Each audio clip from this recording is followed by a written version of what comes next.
The butcher shop. Do you know what the worst part about being a small business owner is? It's not the long hours, the stress about money, or even the constant fear about being shut down at any minute. No, the worst part is the weird people you see on a constant basis. Whether they be weird customers who you're not sure are going to rob you, or possibly beg for money or free items. The worst are the vendors. The weirdos who are super shady, seemingly wanting to sell you a fake product or something you're not sure is even legal. Those vendors are the worst for my business. Owning and operating a butcher shop allows me to see all kinds of weird people. From people trying to sell me animals who were obviously found on the side of the road after being hit by a car God knows how long ago, to the guy who, when I first opened, kept trying to sell me a bundle of chickens, but I'm pretty sure it was just a bunch of rats. So I've definitely seen my fair share of weirdos. But the biggest creep I've met was a guy named Josh, a spiteful, shocked person. I had seen Josh around town occasionally, and he seemed like an alright person. Recently though, he has been really freaking me out. I never really interacted with him, but 2 weeks ago he came into my shop looking to sell some of his recently bought cattle. The first red flag was Josh didn't seem like the farming type to me. I always saw him out partying late at night, and I can't remember him ever being able to hold down a job. I bumped into him at the gym. If you've ever farmed, you know it takes a lot of hard work, dedication, and especially early mornings. So him suddenly deciding to become a big-time cattle farmer set off some warning bells to me. The second red flag came from our first conversation about the meat. I told him I already had a supplier and I wasn't looking to expand my supply base just yet. But he was adamant that I buy his supply. Mon man, this is some top quality beef. You will never taste a cow as good as the ones I have. He was basically begging me to buy his supply. Come on, at least let me bring in a couple steaks for you to try. Don't make your decision just yet. Give me a chance. Sighed. Look, Josh, I already have a supplier and I honestly don't have the money to be buying from other sources. I'm sorry. Honestly, I probably could afford to buy from him, but I just didn't want to. He had this wild look in his eyes that freaked me out. He seemed desperate, like his world was going to come crashing down at any moment. And for some reason, selling this cow to me would save everything. I just didn't want to deal with it. Please, man, I'll sell them to you for cheap. I just really need you to give me a chance. Please. He was practically falling to his knees begging me, his eyes filled with tears. I looked around my shop looking to see if anyone was seeing this. The shop was empty besides Josh and I. All right, look, if I agree to try your steaks, will you please get the fuck up and get out of my fucking shop?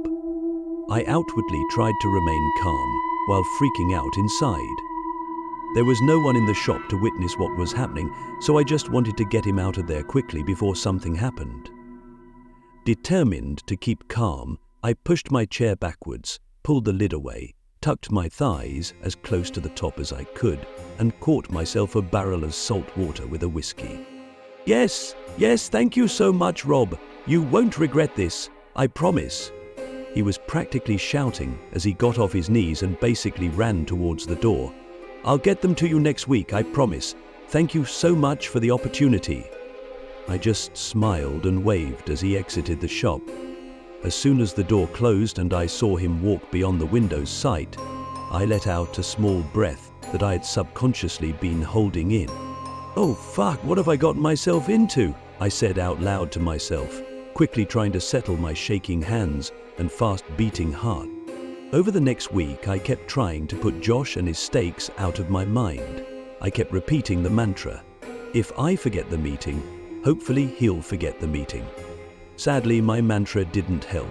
Exactly 1 week after our initial meeting, Josh walked in the front doors of my shop and, with a big grin, plopped a sack on my front counter. Here they are, he exclaimed with a cheeriness I've never seen from someone who looked so broken not too long ago. The greatest steaks you will ever try. Oh, thank you, Josh. I'm very excited to try them, I mumbled, just hoping he'd leave so I wouldn't actually have to try them. The jagged reeking Sadly, luck was not on my side. He stared at me expectantly. "Well, are you going to cook one up now and try it?" he asked with great enthusiasm. "I'm willing to wait while you cook it. I know this time of day is slow for your shop, so you won't have to worry about a customer coming by." "Yes," I said. That freaked me out. Everyone kind of knew that 3 p.m. was a slow time for me, but just the fact he pointed that bit out specifically made me worried. It's like he's been stalking me, wanting to keep track of my schedule so he could make me eat his goddamn steak.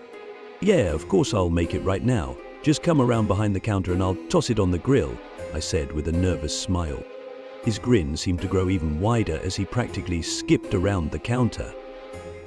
I nervously led him to the back of the shop, where I had a smoker and a grill set up for different products. The smoker was already going full blast, making some venison jerky for a couple guys who were lucky enough to get a deer on opening day. My small charcoal grill was set up beside it, waiting for use. I dropped the sack of Josh's steak on a small table I had set up and slowly opened it. The first thing I noticed when I opened the sack was the scent. It actually smelled pretty good. If you've ever worked with raw meats for a while, you start to pick up an enhanced smell for this kind of stuff. You'd be able to tell if the meat was off with just a small sniff. But this actually smelled like some quality beef. It had the traditional beef scent to it, but it smelled richer, a little more intense than standard beef has. All in all, I was pleasantly surprised so far. The second thing I noticed was the feel of the steak. It was slippery, not in a spoiled rotten kind of way, but a higher fat content than normal way. The steak was so delicate that it seemed like the fat was melting just from my body warmth. All right. Consider me slightly impressed so far. What then? Now the moment of truth. How do they look? I pulled them completely out of the sack and they looked divine. They had an incredible marbling on them. They were the perfect shade of red, and there didn't appear to be any ligaments running through the steak at all. They were perfect, all except for one thing. I didn't recognize the cut, and they definitely didn't come from a beef cow. They looked odd, is all I can describe it as. "What is this, Josh? It doesn't look like beef cattle to me," I questioned him, the question slipping out before I could stop myself. "Now that would ruin the surprise," he said, practically vibrating in excitement. "All I can tell you is, it is 100% cow," he added with a wink. Well, that didn't help my nerves at all, but he was watching me intensely, so I reluctantly threw it onto the grill. We watched the steak cook for a couple of minutes, both of us just silent. "So did you see that another person went missing recently?" Josh asked out of nowhere. "The police think there's a serial kidnapper going around. That's some scary stuff." Where in the hell is he bringing this up now? I asked myself. "No, I didn't see that. That's really scary," is all I could muster in response. After we got back, William was a little distressed. He recalled that much of the detail was baffling. "Yeah, it's wild they don't even know what the kidnapper looks like," he said, still watching the steak cook. "It could be anyone. Who knows? Could even be one of us. Haha." I was watching him as he laughed. He glanced up at me as he was laughing. Did he just wink at me? Did I just imagine that? I don't know anymore. My mind started racing with different possibilities. Is Josh trying to say something? Is he trying to hint that something will happen if I don't accept his deal? My mind raced and I was seriously freaked out. I looked at Josh and saw that he was saying something, but I couldn't understand him with all the thoughts rushing through my mind. I had to get out of there is all I thought. I tried to think of things that would get me out of this situation. I had an idea, but I wasn't sure if it would work. I needed to try anyway. I had to get away from him. "Hey, I'm gonna go grab something from the freezer real quick if you can just watch the steak," I said, trying to not sound panicked. "Oh yeah, no problem, I'll watch it for you," Josh said, while he watched the steak cook intensely. I gave a quick nod before I briskly walked inside. Unfortunately, the hall that goes outside to the grills has direct sight to the front door. Great when there's customers, but awful when you're trying to sneak away from guys named Josh. The freezer was the first door on the right when you enter from outside. I quickly opened the door and entered. I quickly racked my brain trying to think of ways to escape, but other than making a run for it, my mind was drawing a blank. I quickly glanced out the door and saw that Josh was still standing by the grill. I turned around and took stock of what I had in the freezer. A few gallons of water, a mug of coffee, the neighbor's cup and saucer. I tipped one of the girls in the waiting room and set the glasses out. Some boxes, some shelves for storage, and then the curtain that blocks off the butchering area. I quickly walked to the curtain and went to open it. So this is where the magic happens, huh? Josh suddenly appeared at the door, looking around the freezer and noticing the dried blood from recent butcherings. "It's really fucking cold in here. How do you stand in here for hours working?" he asked me. He slowly walked towards me and continued to look around. He walked right beside me and was now looking at the curtain. "Is this where you do all the carving?" he asked. "I've always been fascinated by that, but I've never seen a genuine workshop before." He reached out and swiftly pulled back the curtain. As soon as my workshop was revealed, he immediately turned an almost translucent pale white. He looked as if he had seen a ghost. He swiftly stumbled back, but before he could get too far, I turned and buried my meat cleaver directly down onto his kneecap.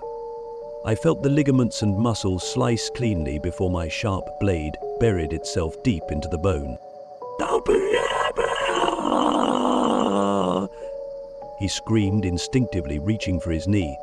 I quickly ran and slammed the freezer door closed so no one could hear his screams. I swiftly walked back and pulled my cleaver free from his knee. He screamed in agony before I slammed it down into the thigh of his other leg. He let out another ear-piercing wail. I reached up for a chain and hook that was hidden behind some boxes. The chain swiftly retracted and hung him from the ceiling by his feet. He was now eye level with what had scared him, the freshly butchered body of my newest victim, a woman who I had caught while she was jogging on a trail through the woods the next town over. Her severed head, eyes wide open, staring directly into Josh's pain-filled eyes. "Exercise is phenomenal. You should have just left when I said I wasn't looking for a new supplier, Josh," I scolded him as if he was a small child. "You annoyed me by not leaving me alone, but you pissed me off when you tried copying me," I screamed at him, my eyes wide, mouth frothing. "There is nothing I despise more in this world than a copycat." "Please, I don't know what you're talking about. I didn't mean to annoy you and I wasn't copying you," he wailed, his tears dripping to the floor. "Please, just let me go. I won't tell anyone, I promise. Please, please," he was begging now. "What do you mean you weren't copying me? That meat was off. You brought up one of my victims. You were threatening me," I said as if speaking to a small child. "The meat was from a Holstein, a fucking dairy cow," he screamed back. "I wasn't threatening you. I was just trying to break the silence. Please let me go." Dairy cow meat, that's interesting. I'll have to keep that in mind," I said while thinking about it. That was actually an interesting use for them, especially if they're all that tasty looking. "Will you please let me go? I have a family. Please, I won't tell anyone. I swear to God." He was begging, crying. I hate when they do that. "Sorry, Josh, no can do," I said with a smile. "But don't worry, I'll make it quick. Wait. Wait. W-A-I-T. Hit. Wait. Wait. W-A-I-T. Schlip. The sound of my knife cutting his throat silenced his last words. I watched as the blood drained out of his throat. Some covered his eyes, but it all eventually went down the drain just underneath him. Now back to today. A week after Josh, I made a new item that has been selling like crazy. Word got out about a new kind of sausage I made. I told everyone how one night I suddenly got the idea to test dairy cow meat, and it was incredible. So my new item was dairy cow sausage that I added a secret ingredient to. I tell people it's love, but damn is Josh a great supplier.